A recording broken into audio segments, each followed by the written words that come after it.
What you do this morning, man? Man, What was the workout? I didn't do anything today, big dog. So this is the deal. Like for me, man, you know the deal. I mean, always trying to be healthy, but again, you know, over the years, you know, number one, having a wife that's, you know, practically very, very healthy, that's been helpful. So I know I've been able to maintain kind of, you know, almost the target weight. But that's been a plus for me with this workout challenge is number one, you know, just a challenge, you know, positive peer pressure, you know, and just getting with your boys. And really being blown away by how much some of these cats really weigh. You know, I mean, looking at some of my teammates, man, looks like them boys got fat suits on, man. You know, so that's motivation enough. But I know for me, man, like, you know, I wasn't really paying attention to my weight. But then, you know, we started this challenge and, you know, I started weighing myself and really being even stricter on my diet. Some days working out twice a day. And then I didn't weigh myself for a week. And then when I weighed myself, I noticed that I was up. So I was like, okay, why am I up? You know, and I'm thinking back, you know, did I put seasoning on the food? No. Did I do this, do that? Well, come to find out, you know, I was able to look at, you know, my health indicators, you know, for myself personally, which is a chronic kidney disease that I have, and I'm retaining water.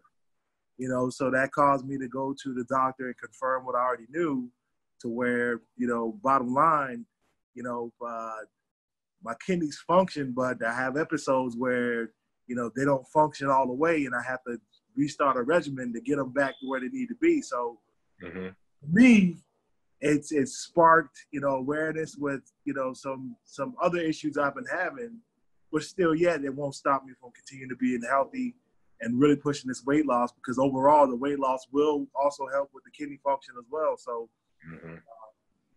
you know, I know it's a mouthful, but yeah, that's kind of my experience in the last 2 weeks.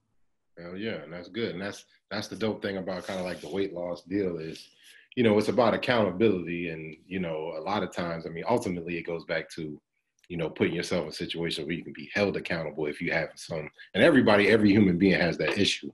But that's why it's cool to have a bunch of dudes around there, you know, always checking in what you win. And then you see their success and you like, you know, oh damn, my old roommate, you know what I'm saying, running, or, you know, making us, you know, showing him not just making a smoothie with peanut butter and all type, but like measuring out the berries and putting the right stuff. So that all matters and it helps, like you said.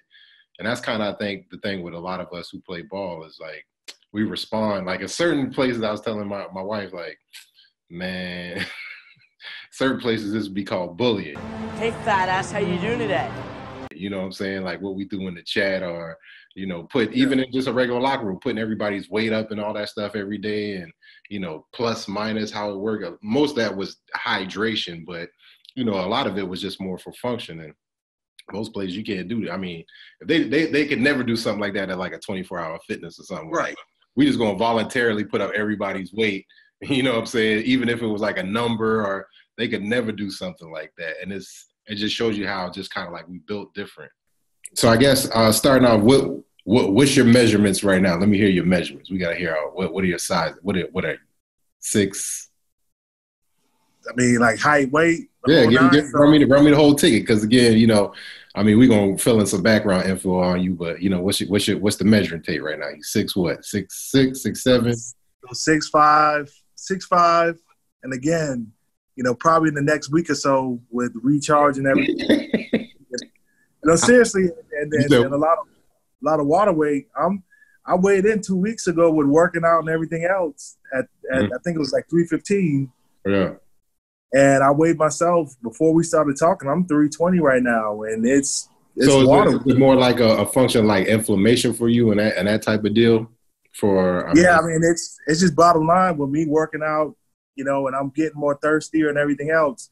The amount of water that I'm intaking is not being outtake, or it's not being urinated. I'm not urinating at all because my kidney is not processing it. So again, by going to the doctor, it's, you know, getting on a new regimen so that, you know, everything can be balanced out. Yeah, for sure. Damn, now this is something like that particular deal. Like this happened later after you kind of stopped playing football, right? In essence, like And I was diagnosed in 2009, so a year after I finished playing. Because my last year was 2008, playing in Canada. okay. So you play? How long did you play in Canada? Just a season. Season, and you played the Redskins prior to that. Well, prior to that was NFL Europe, Redskins. That's right. That's back South when the Carolina. NFL year was the game. Yep. Yeah. So right after you stopped playing, is there something in particular you think, like, did you ever like put your thumb on what it was or why you think that you picked that up or your body started doing that? I don't know, man. That's the crazy thing because I always play everything back. And even during that time, I think one of our biggest things is self-research and self-diagnosis and everything else and playing all your experiences back. And even to this day, I haven't got the why, behind the what. And that can be a little frustrating, especially when you're always trying to educate people around you, your family, and everyone else, about different things that you deal with and wanting to be a leader in that respect. But, that's been you always been the leader, the alpha, the big dude in your family, physically and, figuratively. And so right. like, even when something like this happens, it's kind of like, man, I know Johnny will handle it, but like, man, where did it come from? Because to your point, you're not a big drinker, you know what I'm saying? None of that stuff for the most part. I mean, you probably eat healthier than the typical American diet for sure. I mean, we all have our moments. And even if we like to quote unquote say we eat bad, but it's not like you, like it's that one. I remember when you told me about it when you was back in South Carolina, it was like, damn, where did it come from? So you never think it was, had anything to do with any of the stuff from when we played, like any of the medications? Because were you a Toradol guy? Would you taking Toradol to play like that? Yeah, so I mean, I think about that too. I think about Toradol. I think about even when I was playing in the league. I mean, I broke both my thumbs my first year and just popping the league without eating food, right? Yeah. Different stuff like so. It could have been a mixture of many things, man. But also, yeah, I mean, having those inflamed knee and getting your knee drained all the time and taking the anti-inflammatories, like candy. Yeah. I mean, all those things could have contributed. But once I got to 2009, it wasn't definitive. Like you couldn't run a test to say, okay, this is the definitive reason why. Mm-hmm. Now I knew a lot of other things on the list like high blood pressure, gout, that kind of stuff is not, the cause of it because I didn't ever deal with that stuff. Yeah. But the things that I thought about were just, like you said, the anti-inflammatories, different things like Aleve and stuff like that, to kind of keep you going, when you're playing. And I tell dudes like, I guess people outside of the locker room, like, man, like, so it's varying degrees in the locker room, right? So when you talk about just like functionality, trying to make it through playing, to feel good enough to go out there and play. So like, there's the guys who would take like, the opioid stuff, to try to get through. Then there's guys who would take maybe some, concoction of like the Toradol, maybe that's more so game day. But then there's the dudes who take like, 1,000 milligrams of ibuprofen every day. You know what I'm saying? Right. I had a dude who I played with and he would pop 2 800s before a morning practice and 2 800s during an afternoon practice. So that's 3,200 milligrams of ibuprofen every day. He played 5 years in the NFL. Again, I don't know what he takes at the house. So, but, I think when they had them warnings about your kidneys and stuff like that, maybe that's, you know what I'm saying? And at the time, you're like, man, this ain't nothing compared to what JoJo down 3 lockers, what I'm saying? That boy damn near tying off and, taking a pain patch. And, when you were talking, it was funny too, because you were talking about like how you take like Vioxx. You remember Vioxx, that anti-inflammatory drug? So I used to be a deal and we've come in, it came on the scene, we've been playing and then it went out the scene, but, it's still here we are. And it's why I like a drug company like that. And it's always interesting because when I think of guys like Marcellus Wiley, how he has issues with his kidneys big time. His whole deal was through the Toradol stuff and just taking it so much. And he eventually had kidney failure, I think it was.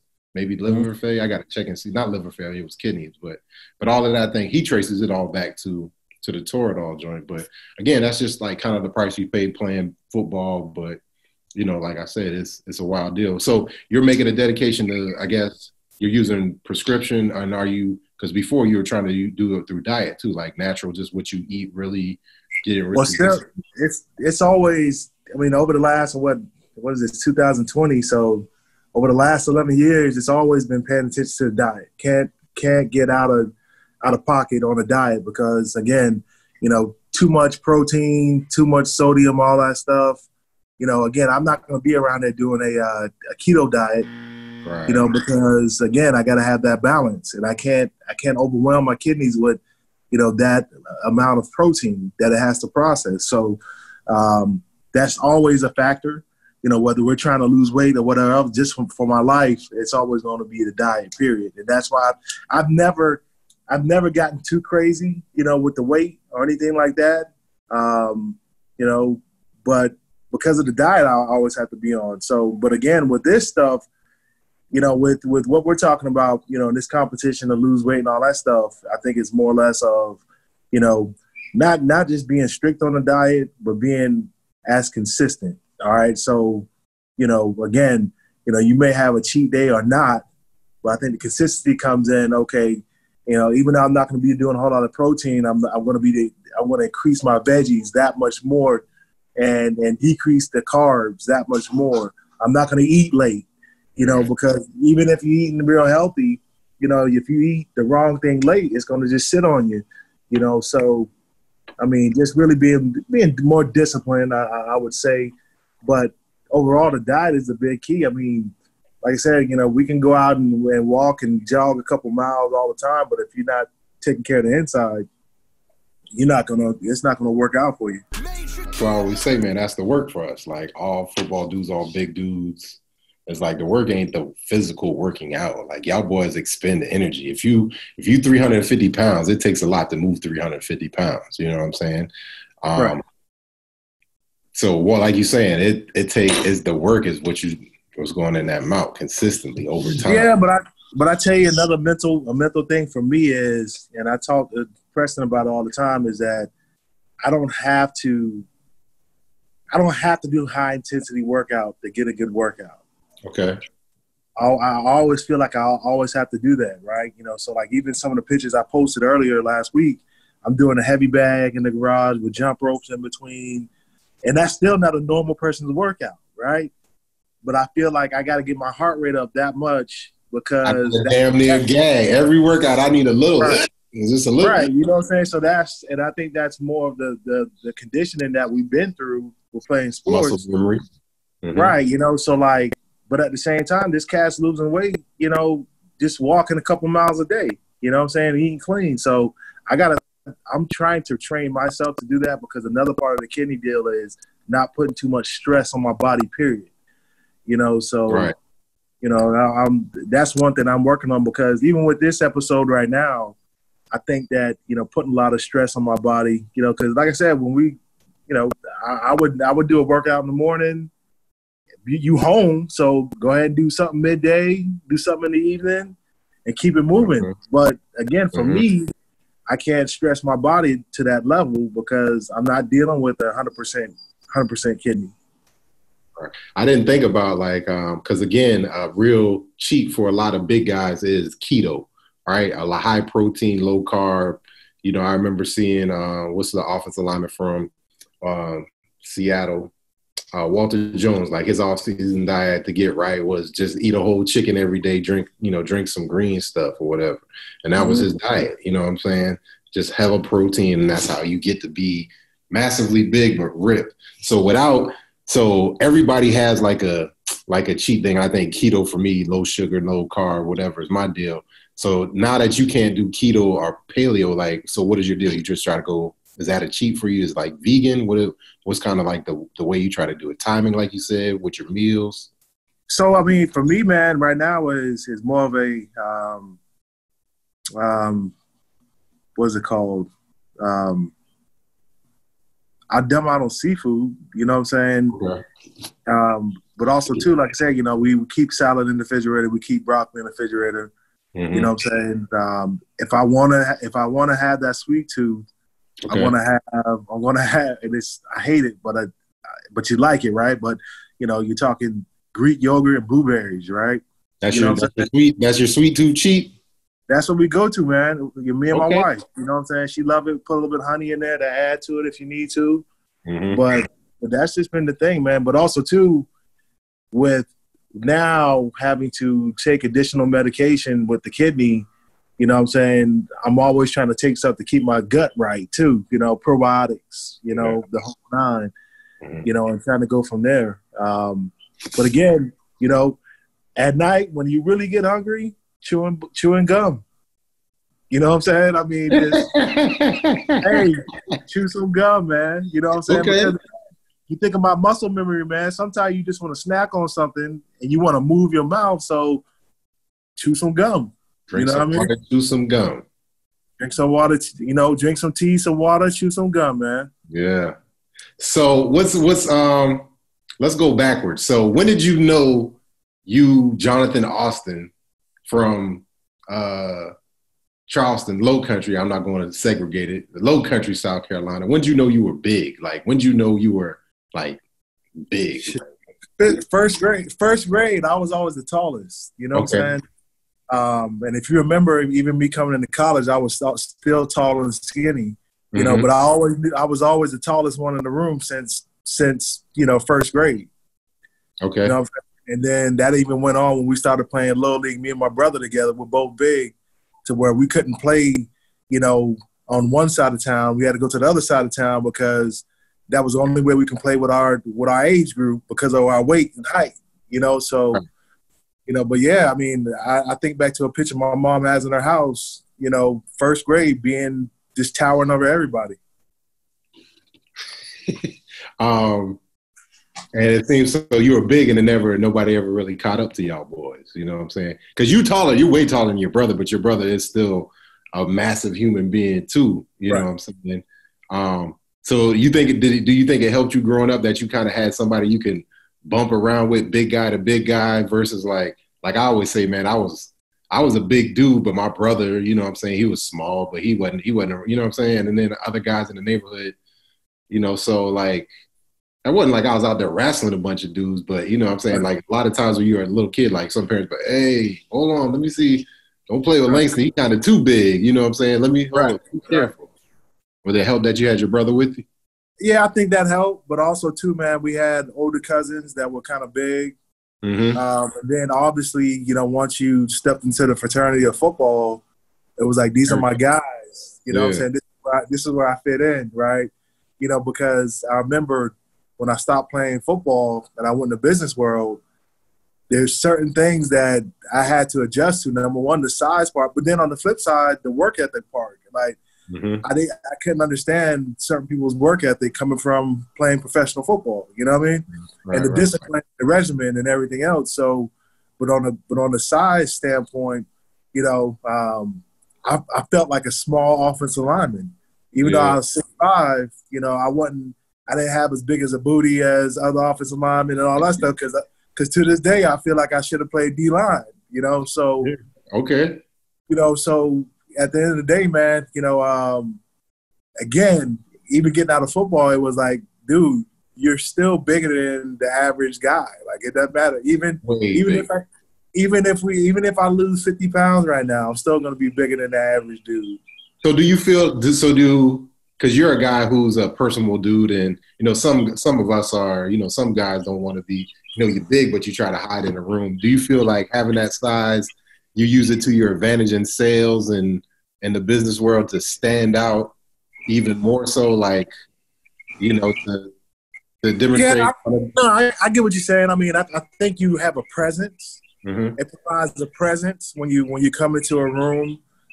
Also, too, when the icing is put on the cake and you speak, and as they say, you're very articulate, right? Some people said I was crazy when I brought Terry on board, but I'm a firm proponent of paradigm breaking, outside-the-box thinking. And since Terry's been with us, our productivity has gone up 46%. break was over 15 minutes ago, bitch! I am an enforcer, man. Don't nothing go down in my house. It's 100% hard, baby. Sure, I jack a few fools. I give them the pain. But sometimes it's about intimidation, you know. It's mind games. So, all right, I'll see you later.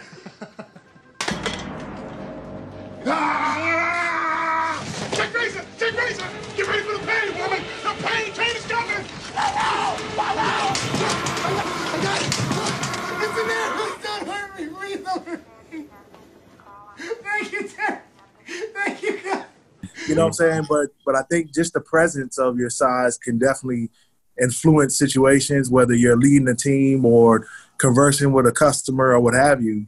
You know, but I think also too, it's not just having the size, but having the healthy size, because, you know, I wouldn't just want to be in a room and be just a blob. You know what I'm saying? And you have to be able to, I guess, orchestrate your size the right way. Yeah. You know, versus just being there, you know. Don't want to be the fat guy in the little coat, man. You know what I'm saying? You want to at least, you know, suit it up right.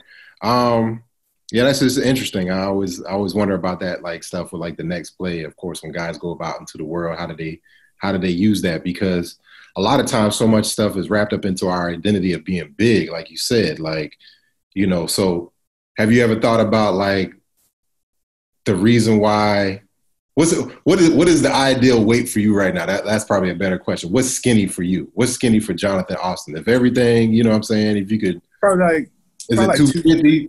15% body fat, six pack, size 32 pants. Probably like 275. I'll take it back to sophomore year. Okay. Sophomore, junior year of college, 275. But okay. also too, I mean, it's a doable goal. You know, I think about the hurdles that I know I had trying to get from 275 to 300, right? Yeah. So gaining weight. I remember that back in college. Like, you know, I couldn't gain weight when they moved me from defensive line to offensive line. Also, you got to gain weight.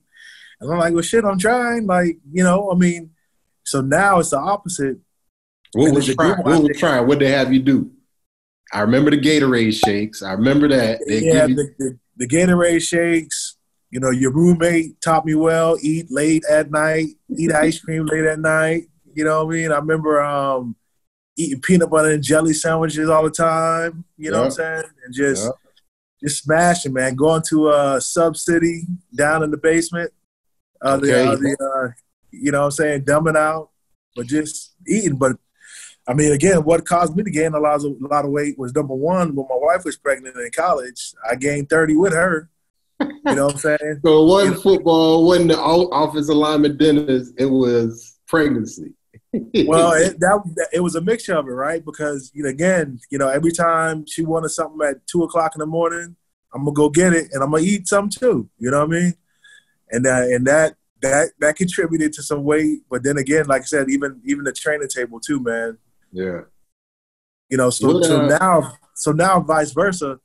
I remember sending I sent Travella a note Saturday. And I was like, hey, man, you help me get over 300. You know, you got to help me get under 300. You know what I mean? Because that was the thing. That was the conversation. You know, once you get over 300, man, you're going to be straight. You know, so now the conversation for everybody who's trying to lose weight, once you get under 300, you know, you're on your way. Right. Talking about, like, that moniker of being a big dude, always knowing you've been a bigger dude.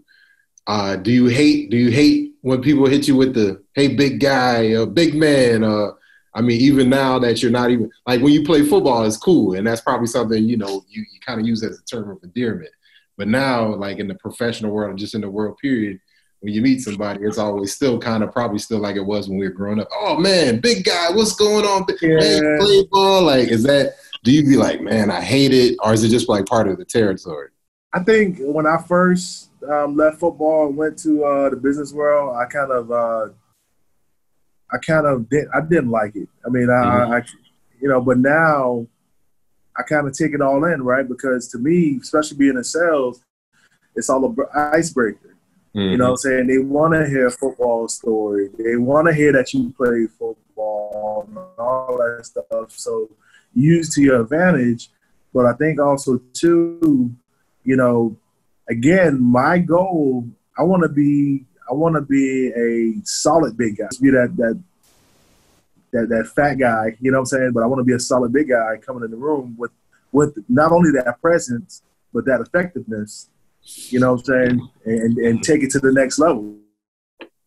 So do you think that's something that, like, overall with, like, football teaches so much stuff, but, like, do you – take big guy. Go ahead. Oh, my fault. It was breaking up. Go ahead. No. I'm just saying, just always striving to try to take it to the next level. And if they're going to point out that, hey, you're a big guy, let me show you the effectiveness behind my size as well, in our business conversation. For sure. You use it just like you use it in sports. You know what I'm saying? So that's great. I mean, a lot of dudes, I think of guys like, you know what I'm saying, like Goss. Goss is huge, you know what I'm saying? But Goss's personality is kind of more, reserved. So we can't hide nowhere, you know what I'm saying? Like, right. How he navigates that world is always interesting. What do you think football taught you about, like, football teaches so much? What do you think it taught you about food and health and, being healthy, unhealthy? What do you think it taught you about all that stuff? I mean, do you think it hurt you? It didn't help me at all. I don't think. I think from the food standpoint, because again, you think about it, we didn't have all the resources that the folks at University of South Carolina have right now. We have Bojangles, right? Let me get your Bowberry biscuit, or whatever else, So again, having that mindset, especially, I know on the side that I was on trying to gain weight, it was like eat, lift. But we didn't talk always about the right way to put it on, incrementally putting it on to where, is more, maybe more muscle than fat, you know what I'm saying? Or just even, having more balance when you're talking about, your vegetables and everything else. Mm-hmm. But again, I learned so much more, probably after playing football than anything else. Shout out to my pops, with nutrition and supplements, natural supplements to this day. He's big into that, right? That's a big thing for him, right? Yeah. I mean, holistic mind, body, soul, man. So shout out to him, because a lot of different things that, either I run up on, I'll call him and, he'll confirm it, or not confirm it, and just kind of go from there. So, but now I probably, I would say football may have hurt from the nutrition standpoint, but again, definitely learned a lot more after playing ball. So you said a little bit earlier, what is the thing that always gets you when it comes to eating healthy or trying to keep the weight off? Is it the sweet? Is it the fried? Or is it the salt? It's when I go home to my mother, it's the sweet, because she still bakes. She does her thing on the side, business wise, baking. Okay. So when I go home, it's her. Mm-hmm. But just here, it'd probably be like, I love chicken wings, so I guess the seasoning on the chicken wing. Okay. Because if that makes sense, right? So right. And for me personally, yeah. For me personally, with the kidney stuff, it's probably protein. You know what I'm saying? Now, I don't crave, and I don't hold a high regard for like a steak, but like, I'll dumb out on some chicken wings. You know what I'm saying? Yeah, for sure. And kind of get after. So that's probably my deal, man. So if you could eat anything without any consequence every day, whatever, it'd be what? Wings, probably. It'd probably be wings, man. Different flavors. Fried hard. Nah, I don't got to be fried, man. But lemon pepper. You know what I'm saying? I mean, just that shit is wild, man. Because this is why, like, it sucks because it's too much protein, because you're not even saying fried. You like, man, I just can't eat too many grilled wings because of, what I'm saying, my kidneys and shit. So yeah. So that's interesting, and that's interesting because, again, like, I think for a lot of us in the challenge, like, a lot of it for a lot of us is, I know for me, is like, body fat, getting the body fat down. So doesn't mean there's not other things that are creeping up incrementally over the years, high blood pressure, all that stuff, whatever. But, for you, the challenge is going to be a little bit different because, like you said, it's a fine mix more so of not working out too much to inflame your body. And then, you know, you can't drink a protein shake, even if it is whatever. So it's like trying to find that happy medium for you to have, again, long-term health and all those different things like that. It's tough. It's tough. I'm trying to think one more question I got for you.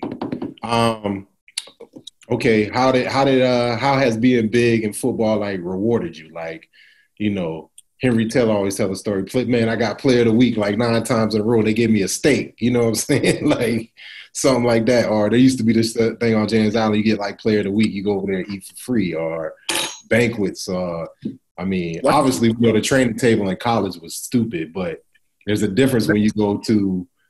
I mean, I remember when we first went to the bowl game, and everybody was geeked because it was a bowl game, but also the Outback Bowl. We gonna eat, and some cats was kind of disappointed because they was like, "Man, we ain't eat enough Outback like I thought." You know what I'm saying?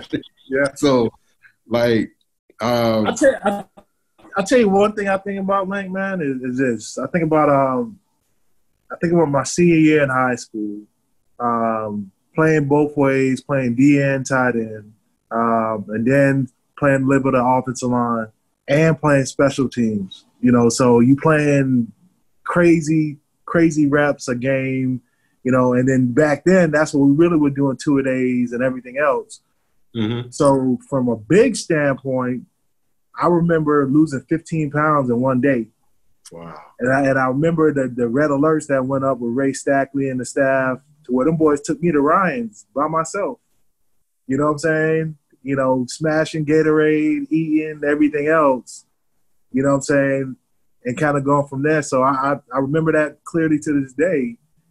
The reward of being a big guy and also, you know, I guess a strong piece of the team. But again, you know, losing that 15 pounds wasn't, hey, that's great, which it would be great today. You know, it was like, oh, shoot, let me make sure he good. You know what I mean? Let me make sure you get that weight back on. So I think about that, man. I guess last thing just to wrap it up, because we talk all day about this. So now you got 2 kids, one a teenager about to leave the nest, and then you got your son, Jonah. What's it? I know you, like you said, your wife has always been strict and big on like what y'all eat more so than, because you know the kid's gonna be physical. How is it? What's the biggest thing you want your kids to take away and learn about eating healthy and, you know, this whole deal, trying to, I guess, not even eat for success, but just, you know, to try to eliminate so many things that are out there for just anybody in the world, you know, whether it's fast food, all that stuff. Going to public schools, there's so many different things, you know. Ketchup is a vegetable. You know? Yeah, I mean, I think just the balance of it all. I mean, right now, my son, he can eat whatever he wants and burn it right off. With my daughter, she's more conscious, you know. She's older. She's a lot more conscious. She just won't eat anything, you know. My son's picky to a degree, but, you know, the biggest thing I want for both of them is just understanding the facts about how much food can really affect you, you know, even your thinking sometimes, right? You know, and kind of go from there. So that'll probably be. I always tell the story, man, now, like, I mean, I don't really drink like that now, but like, man, if I stay up and eat that sweet late, a lot of it, I wake up in the morning, it's going to be like a hangover. I'm going to be kind of cranky. I'm going to be like, damn, boy, what I ate last week? Was I drinking some gin or something? And that's just not that sweet. You know what I'm saying? And if you go a couple days in a row, it just feel like, I've been on the bender. You know what I'm saying? Yeah. So food definitely has, there's plenty of info out there on sugar and how it's worse than all these things. And like you said, but that's definitely wild with mood, all of that stuff, man. And it's crazy, man, because again, how much your body will put up with and tolerate in the form of like inflammation or whatever. But like, if you just cut dairy out, for me, when I cut dairy and that sugar out, after 2 or 3 days, like just getting out the bed is like, man, I'm springing out the bed because it don't hurt. Like the joints don't hurt. Right. You're not as groggy. And you know what I'm saying? It's like, damn, boy, what's going on? Like, I feel this good. You know what I'm saying? Right. But it's remembering it later on in the night when you like, Where that thing at? Where that Eminem at? Yeah. Where that thing at? Where that thing at? So it's wild, man. Man, it's funny, man. I keep hearing Jonathan Alston tips get thrown around in the damn chat because Sam was like, man, Johnny just told me, man, just drink some water, go to bed, man. Just drink. That's how I do it, man. Just drink water, go to bed. And I was like, man, that's the other big thing I've been trying to get really tight on too, is not, trying not to eat after 7 or 8. So It just makes such a huge difference, you know what I'm saying? Like, especially as you get a little bit older, you know what I'm saying? Even if it is the right stuff, it's man, that thing sit on you, as them old people say. Yeah, man. Definitely. But I tell you, man, I mean, I think it's just, again, educating and kind of going from there. Because like I said, I think about my parents. My dad didn't get his nutrition degree until later on in life. He probably like in his, So your dad went and got a nutrition degree? Yeah. He didn't get he got that like in the 60s. Okay.